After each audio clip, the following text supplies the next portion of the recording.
Good evening, everyone. It is time for a little bit of the Hillbilly Think Tank with Spencer Keck here in Hardin County, Kentucky. And hey, I just have a question for y'all. When do veterans really matter, and where do they really matter? I think back to my first veteran experience, and that, of course, was with my dad, who was a veteran of the Vietnam era. We didn't have a full childhood of my life with him.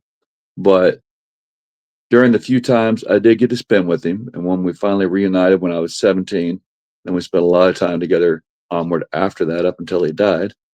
Um, we visited when I was living in Montana. He came out from Kentucky to visit me. I was with my stepdad taking us out there to live, and I finally was able to reunite with my biological dad. We went all over Montana, um, even a bit of Wyoming and some other places, Yellowstone, that is. I remember we were out, I think it was either Yellowstone or some other national park right near there.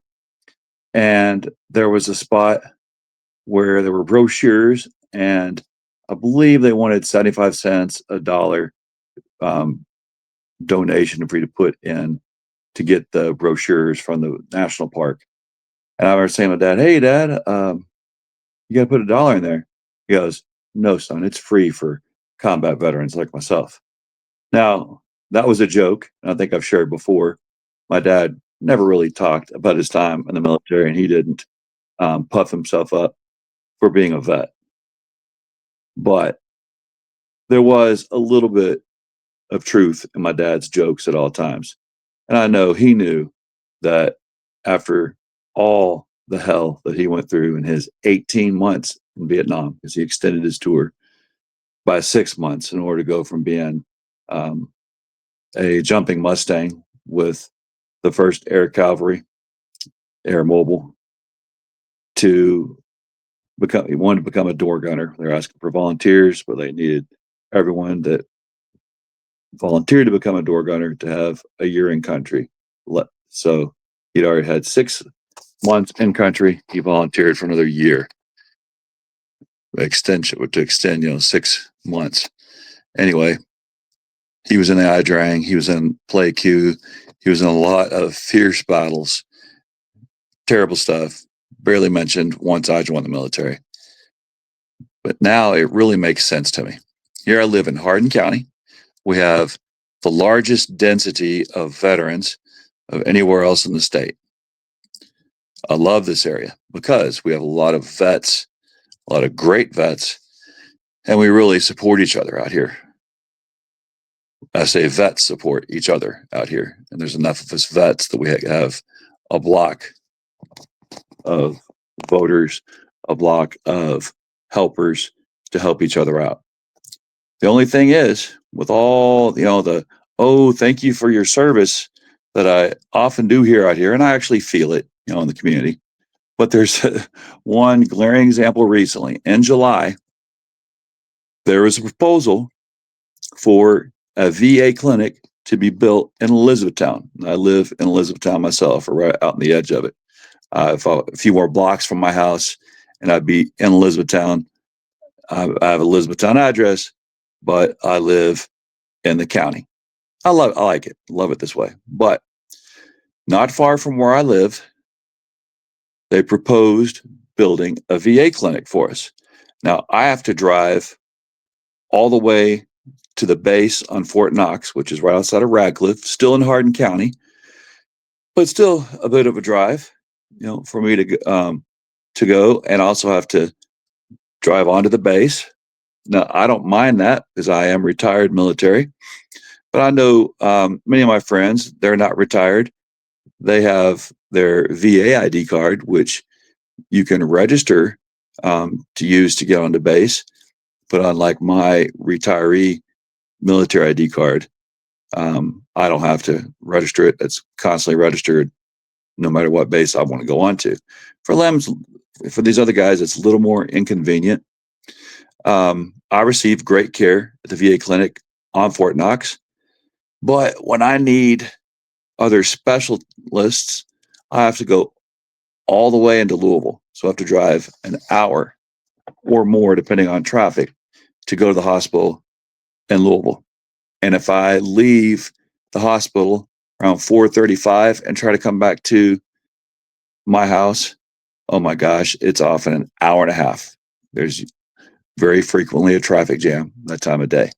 So we really do need a larger clinic, larger facility, and we really could benefit from it being right here in Hardin County, where we have the highest density population of veterans in Kentucky.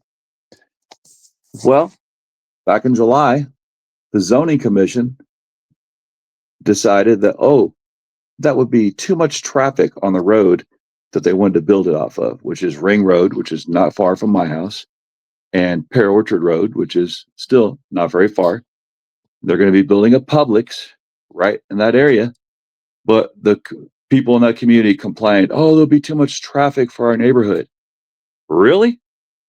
Now, I don't curse, so I won't say what I really feel about that, but we're not, too good to go serve this nation.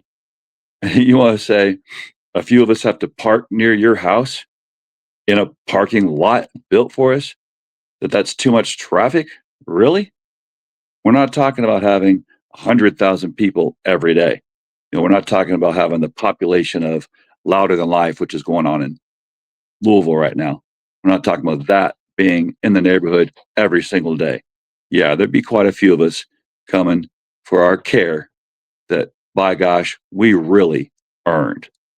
I'm a veteran of both the first Persian Gulf War and of Operation Enduring Freedom, multiple other deployments all around the globe.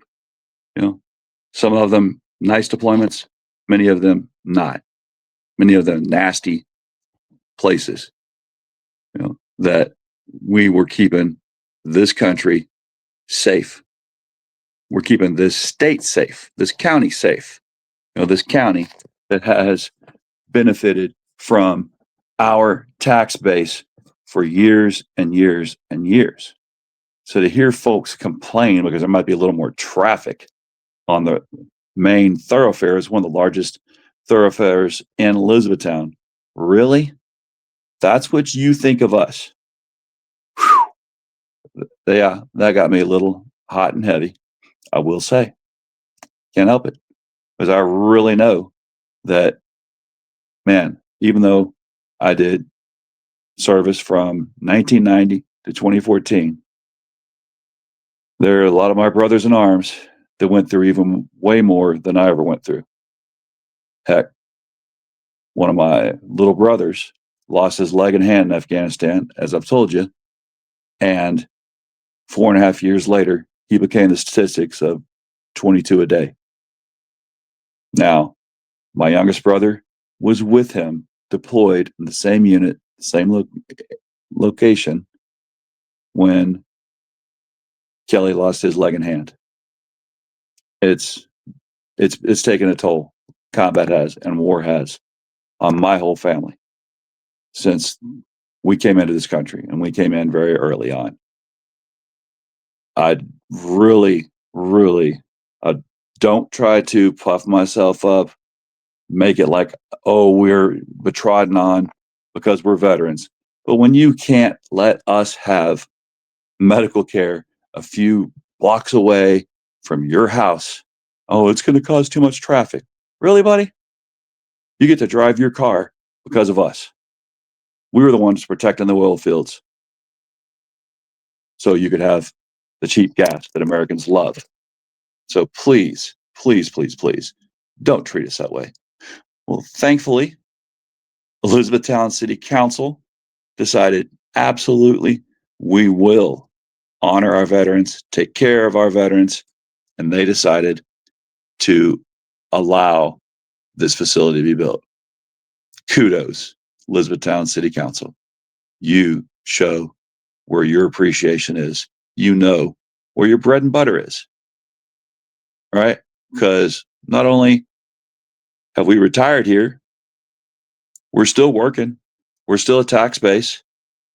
And we're the ones out there tipping the waitresses more than anyone else when we go into a restaurant, because we know what it's like to work hard, and we believe in rewarding hardworking folks. So thank you, Elizabethtown, for taking the time to say, yes, we do want this. And we don't care about some people crying over a little bit more traffic than normal when you had to put up with a whole heck of a lot in the desert, in the sand, in the nastiness, and you caught a bunch of diseases that no one else has to catch. Thanks to you guys going over there and doing all this for us. Remember, it's only about 3% of the population, at the very most, whoever serves our nation in arms, serves, that is. So the least we could do, I think, is to thank the other veterans that did way more than I ever had to. And I did some. Say I am a combat vet, but there's others who saw far more action than I did. So y'all, thanks for loving us. I love you. Love Hardin County. I love Kentucky. And I'm glad to see some real good sense and love coming our way. God bless you. Let's all treat each other with love, decency, respect.